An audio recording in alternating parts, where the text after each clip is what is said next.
Hello, everyone. Welcome to a new episode of Skilled Migrant Collective Stories. Today I'm with Daniela Diaz. She's a Colombian girl from Bogota. She's a child psychologist. And today she's going to share with us her working experience and her business idea. Hi, Daniela, how are you? Hi, Nina. Thank you for having me here. Thank you for inviting me. Hey, I'm super excited about your life story and also about your entrepreneur's life because you have a brand called Book Purpose. These books are educational books. They are in Spanglish, and you comment me before that they are a tool for educate the kids in the sense of belonging. I think this is awesome. I want to know Yeah. everything Yes. about it. But first, I'm going to ask you, how did you get to Australia? Oh, it was like in a journey in my professional. I don't know. Like my emotions were too high about my professional stuff. I was working as a psychologist in the sexual assault field. Mm-hmm. So sometimes it was more than psychologist, and I say like, no, I don't want to work more in that because I'm not feeling like my profession is being respected. I need to have a break, and I need to have like something that encourage me to do something different. So I went out of my comfort zone, and I don't know, I ended up here in Australia learning English because was like something that I needed long time ago, improve my English. So it's gonna give me a better opportunity after that for a different job. Yeah. Awesome. But and well, you have been living before in Sydney, and just you have been living in Melbourne just I think 1 year or 1 year and a half. Yes, 1 year and a half, more or less. Mm. When I first arrived here in Australia, as I had a colleague and another friend from the motorcycle group in Sydney, I said like the best idea is just arrive to Sydney. So if something happened, I will have someone close to me to support me or to teach me everything around because it's not easy. So after that, I move on to a new chapter of my life here in Melbourne. Yeah. Okay, and hey, in which kind of years have you performance in these 2 years living in Australia? Well, when you are a professional person, I reckon it's not everyone. I reckon this is just my point of view, Daniela's point of view. Mhm. But I didn't want to get that far away from my experience and from my field because I don't really do everything that I like. Everything that I do is with passion, and so I say like the closer thing for my profession as a child psychologist is being a nanny. So since I was in Colombia, I searched some information on Facebook, and the au pair job comes up, and I was like, I want something like that, and it was so easy. I was pretty worried. Like I didn't know if it was gonna be easier. Like when once I arrived to Australia, or I was like pretty hesitating. So I said like, I don't know, but at the end it was so easy. And yes, I have been in that like as an au pair, as a nanny. After this, I have been a cleaner. I have been delivering flyers like door by door. Mhm. And yes, more or less that. And how were those experiences? How do you feel when you have those memories?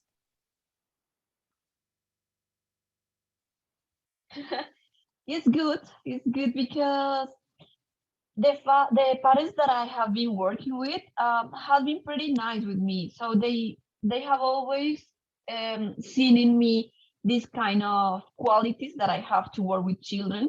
So it has been something like grateful, because they always say like, you are awesome, you are a good match for my family, you are looking after my kids in a good way, and it makes me feel like good, like, oh, okay, at least I'm not exercising my profession, I'm not practicing my profession, but still I'm getting something close to that, and I'm doing well. Like, people um, can realize that I am made for that. I am meant to be a person who works with children, so it is nice.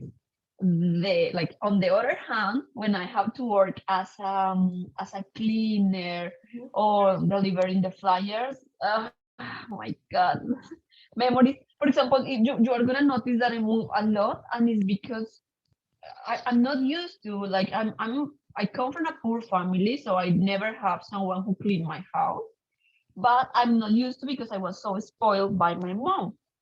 So to clean and clean with a vacuum, so I got I injured. Oh, It has no. been pretty difficult. Even I have um, a doctor therapies, massage, needles, everything, and it hasn't been better. Any it hasn't get any better. So I have this injury because of this job. Like, even when, you know what, because Latin people are pretty clean, so we want to go Mm. pretty in the deeply stuff, and we want to be pretty super perfect. So that's why we get injured, because we want to make the job perfect. Even when we are cleaning or something that is not our profession, we want to do everything perfect, and it cost me my health. Wow. And walking, when I give the flyers, my god, my memories are like, I just walk and the sun on me, I know. It's Yeah, too you much. said once you walked 17 kilometers just in one day, giving all those Yeah, flyers away. Yeah, it's yeah. hard. It's hard. And how did you get to book Purpose? We It create was in context. for, Sorry, pardon. it was in this context when you were doing this kind of jobs, then you decided to create your own brand. Yeah, like, I mean, when I moved to Melbourne, Mhm. I was just expecting to get a job. Like, okay, I leave my au pair job. Now I'm gonna get another job in Melbourne. Sadly, sadly, it wouldn't happen. It didn't happen like that, because when I arrived, it locked down super hard. Just start, and everything was closed. I sent a lot of CVs, and most of the people say like, no, I would like someone from here, someone local, someone who really speaks English. Like a lot of excuses, and I was like, why you don't wanna, like, if I were a parent, I would love a child psychologist to be my nanny. Like, I would didn't I wouldn't doubt. I Mm. wouldn't doubt. I would take, go here to my house. But they didn't. So it was pretty bad for me. Maybe because it hurt my ego, maybe. But I just felt so useless. Like, no. So on the train that I came here to Melbourne, I met another Colombian that was a graphic designer. She was in the same situation, no job, no hope, no anything. Mhm. So we put together our superpowers, and we create purpose groups. And it was how it started, but it started like by making ourselves. We code the books. We oh my god, we did everything by ourselves. It was pretty Ah, funny, because I remember we sit down, and we need to code this. We need to put the paper. I can't remember the name of the paper, so that way it looks nice, but also like handcrafted, because mm. it's expensive. So you did your own books, just everything handcrafted, as you said. Do you have there Yes. the I first don't. I book don't have. that you make with in the beginning of your brand? Well, it's okay. I have my book I can. here, and I I know it's can easy to have remember. there the last book that you made. Oh, I mean the before last one, the ABC But book. yes. I have this one here. The This abecedario. one, like as my business has been growing, Mhm. and it's not I need to give better quality. I did my best to save money to really make this in a hardcover, full color. Like it was at the beginning made by us. So I'll tell you that some people were a bit rude, like my child is gonna break that just in one attempt. My child, blah blah blah, and I was like, this is just a little business. It's just something that we create because we need money. We need to survive in a country that is not our country. So sorry. But in the end, Yes. you decide to improve the quality of the book and have a better product. And it looks amazing. Can you show us how is the abecedario? Yeah. So look, abecedario. So it comes with some like Oh, Latin little people, and then it's like A for accordion. It is just in Spanish. So the A for accordion. What an accordion is, the image of an accordion. Mariachi, for example, from Mexico. So mariachi, what a mariachi is, uh-huh. and what is the description of a mariachi, and those things is like learn the ABC in a different way. No, A for apple, no, something pretty different that belongs to our culture. Yeah, and also you said child needs this to feel the sense of belonging. If they born here, sometimes when they are adults they feel a little bit lost or maybe a little bit in the middle with all this mix of cultures in their heads. Why is important to have this sense of belonging since the childhood? Yes, once it's very important. Sorry, first at all, it's very important because they need to know what is happening. As you said, like, okay, we are here in Australia, but my grandparents, my cousins, my any relatives are there. Why? So it is important to know that mom or dad or even both belongs to Latin America. It was the place where they grow and where they spend the best memories of their life. But then they move here, and here English is spoken, but then they can speak Spanish over there and can know that the culture, the language, the different traditions are different, and they belong to the both cultures. It doesn't matter where they born or where they are being raised. They belong to the both cultures. They can feel relate to any of those cultures, and it's good to feel that even if you speak English as a first language, because it's gonna be the language that they take from the environment or from the context, they are gonna feel that when they go there, they already know instruments, indigenous people, different words, different things to interact with there in Latin America. Mm. And hey Danny, what do you think is the because you work with families, what do you think is the best thing than Aussie families? I know, have you been working with Latin families or with the Aussie families? With both. Okay, so what do you think is the best thing than Aussie culture has done when they raise a child? If we compare it Something that is very with our education, for example. something that is very important, and is something that has to be with the other book that I have, is the freedom and the respect of everything that comes around the child. I'm afraid to sell this book to some Latin people because it talks about equality. And when you say equality as a disability, it's awesome. When you say equality as a race, it's awesome. But when you say equality as a gender, don't talk about that. Yes, but here it's pretty like open mind, and it's understood that you can love. Love is in everywhere. Like I can have two moms, two dads, and it doesn't make any change. The only important thing is that they love each other and they love me and they respect me as a parent and in the relationship as a family.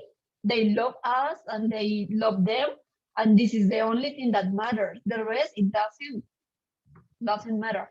But in our culture, it's still so difficult to understand that it is not important. So something here that is amazing is the way that they respect, the way that they teach children to write, like as a, it's nothing that you need to be afraid or nothing that you need to be embarrassed. No, it's common and it's normal, and that's it. I like that. Yeah, me too. I love that. And what situation do you think is more difficult for parents when they grow up small kids? Like what situation you can see they are really struggling? Like for example, in my case, I think some families, like a lot of them, they are very struggling with boundaries. So some kids in the end you have a system that is the thing that I call kids kingdom, animal kingdom. Mm, yes, I was gonna tell about that, and there is nowadays something, I don't know in English how can I call that, but it's like positive parenthood. Yeah. I reckon I can translate that like that. And people don't understand how it works, so they think that if you are gonna be positive, you are gonna allow your kid to break any boundary or any rules, and it's not like that.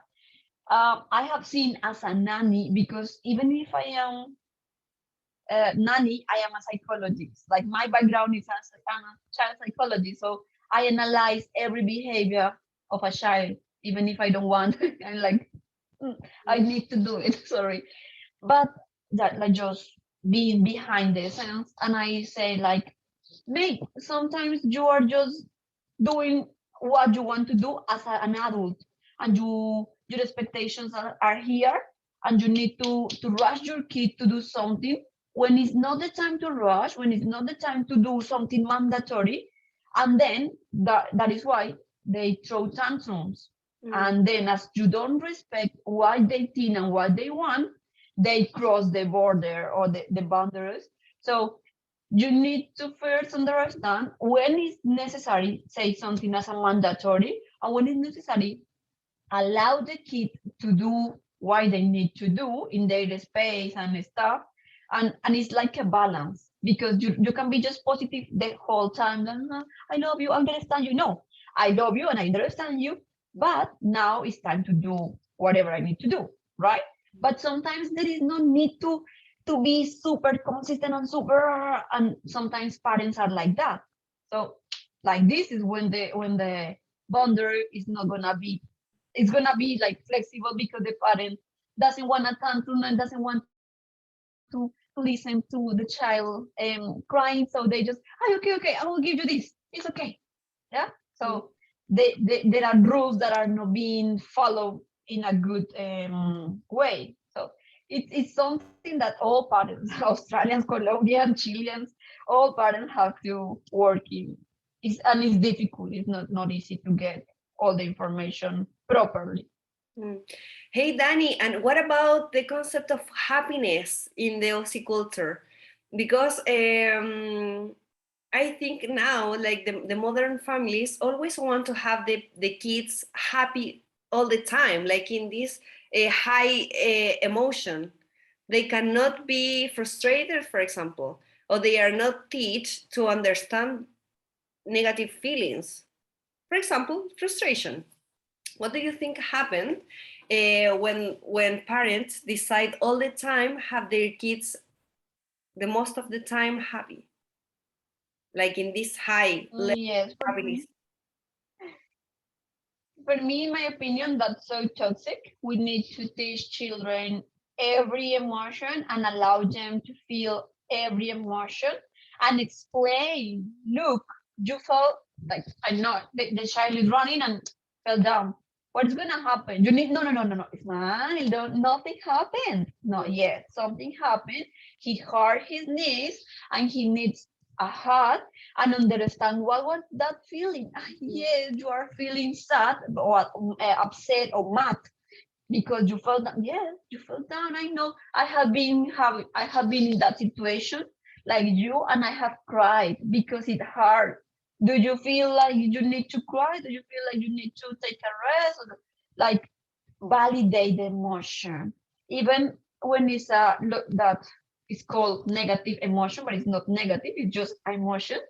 um and now nowadays, even for us as an adults, the society, the new positivity has given us like an ultimatum that you can't be sad, you can't be upset, you need to be super positive. Even if there are a lot of knockdowns, you need to be positive. No, you don't need to be positive.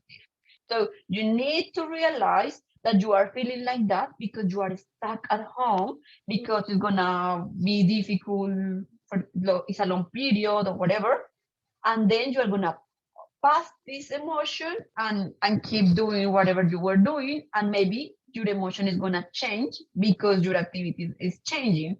But it's super toxic when people say that we need to be super happy and teach a child to just be happy. No, you can be upset. Like, something pretty important for parents, like, you can be upset, you can be mad, sad, or whatever you need to feel, but you still need to remember that I'm here just to hug you, to listen to you, but no to, I don't know how can I say that in English, but no, children will get mad with you too. Like, no, Belle, leave me alone. No, so I'm here. I respect that you are feeling like that, but treat me in a good way. Okay? If you need me, I'm gonna be here. I'm gonna wait until you get over and all of this stuff. But be respectful with me. That's it. Yeah, I love it. Maybe we need to do something together, like some reflections about parenthood and about specifically because I'm very critical of the childhood system and parenting. Um, but in a good way, in a good way. Actually, I want to write an article about my experience working as a babysitter also, because I've been working with some families, and well, I respect every family. Every family is different. They have their own system, but sometimes. Yeah, we were also raised in a other completely system where, for example, discipline and boundaries were really much defined than here, and you have to earn the things. You don't just have the things because they are there. You have to earn it. I don't know, maybe you can do like some house chores or have some specifically scores at school, but you have to earn the toys if you want it. This was my childhood. How was your childhood? Yeah, no, kind of like that. I am a child from a single mother. I'm so spoiled. But even when I was so spoiled, my mom didn't hit me. My mom just looking at me. Just I knew that I need to behave or to do something.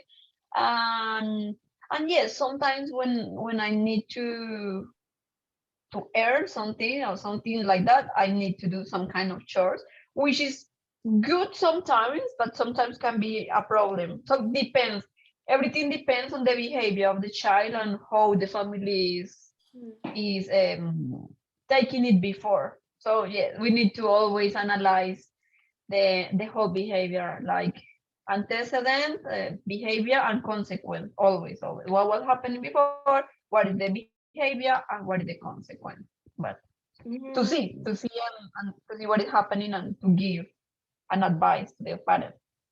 Do you think parents read about emotional intelligence, for example, or do you think they educate themselves? This is just a question. Is I don't know. I notice a lot of families does, but they forgot it in the practice. But at least they have this knowledge, and in some point, I think they are going to reflect and think about it. Um, but yeah, I think it's important to the parents also educate themselves about the areas that they feel more struggle at it when they raise kids. Yes, I have noticed in Australia they read a lot about parenthood. Like my bosses and the parents that I have met, they have books and stuff. And but as you said, they know and they can tell you.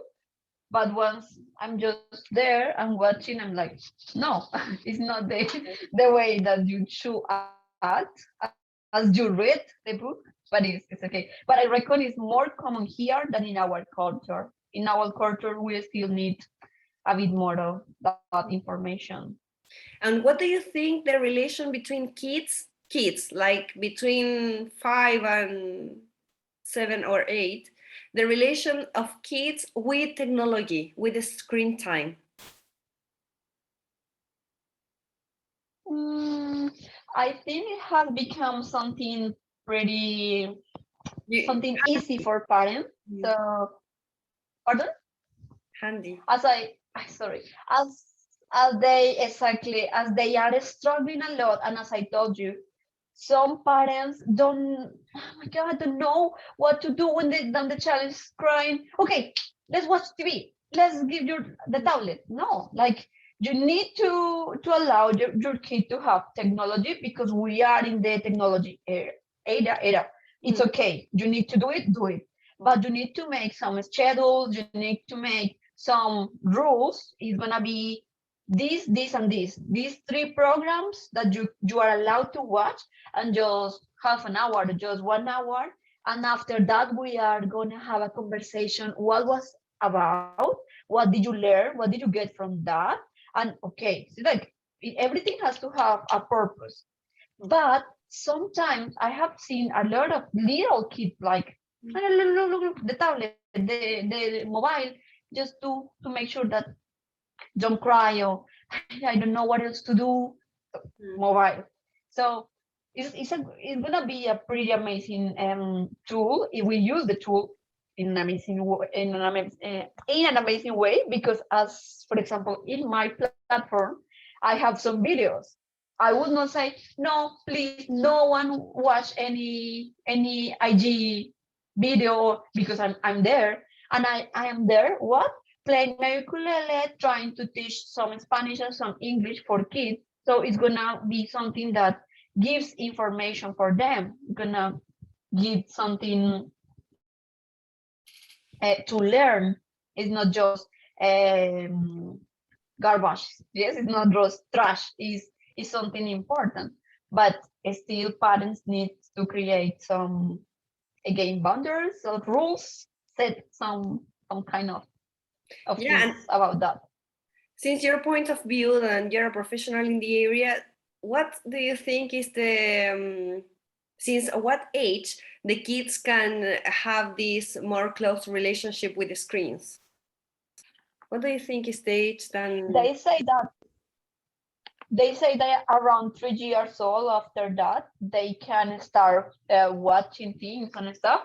However, I will suggest that if it's gonna be later, it's better, because it's gonna improve your imagination and your creativity when you don't have those kind of things.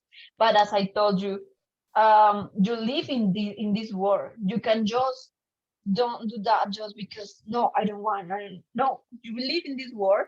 You're gonna see another kids doing it, and why I'm not doing that? So you need just to make sure that the thing that you give to your child are the correct thing. So, for example, if it's 3 years old, okay, what is a kid at 3 years old learning?